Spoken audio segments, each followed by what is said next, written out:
Ethan said on this pod that you were pro October 7. If you're an Ethan fan at this point and you're watching me and you hear the way I talk about Ethan and then you go back and listen to the way Ethan talks about me, I think that there isn't a parity there. That's it. And I'm not doing that for aesthetic purposes. Like, it is truly just the way I operate. There is no, like, there's no respect on one side of this equation.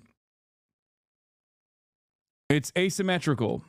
Any kind of self-defense is considered the most morally repugnant thing that I could ever do.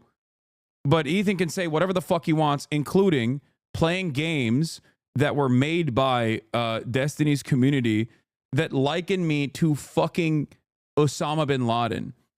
Or even claim that I've like hid my more radical perspectives when the first conversation I ever had with Ethan and Gila was on their podcast before we even started our podcast, where I basically described the steps in which 9/11 happened when addressing my America Deserved 9/11 comment.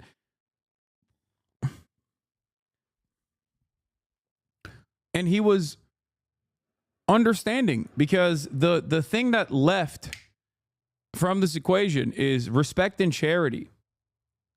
And if you look back at the past year before Ethan went on this conquest to like deplatform me and other pro-Palestinian content creators by falsely smearing us as anti-Semitic, akin to neo-Nazis or whatever, by grabbing onto anything and everything they could, both Ethan and also Destiny and shit.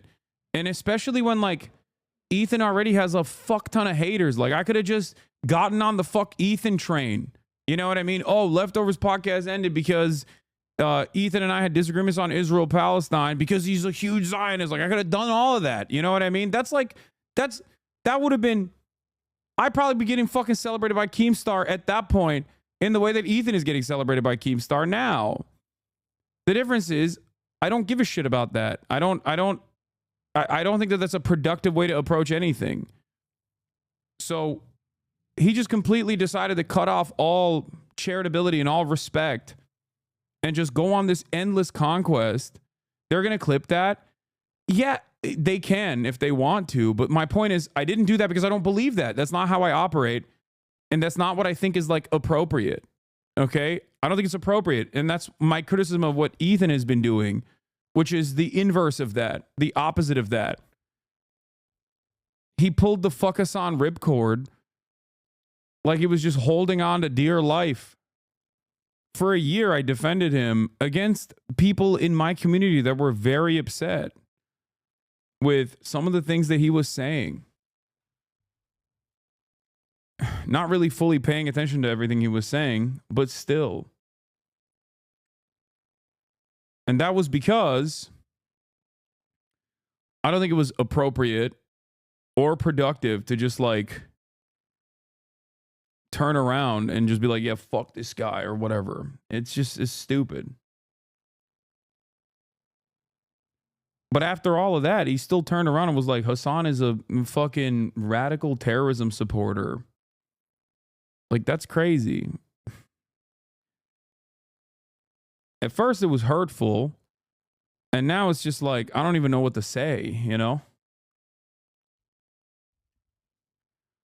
One of his biggest gripes is you never addressed the points he made in his call-out video of you, not realizing you have indeed addressed them in numerous ways. That wasn't just watching his hit piece. I know.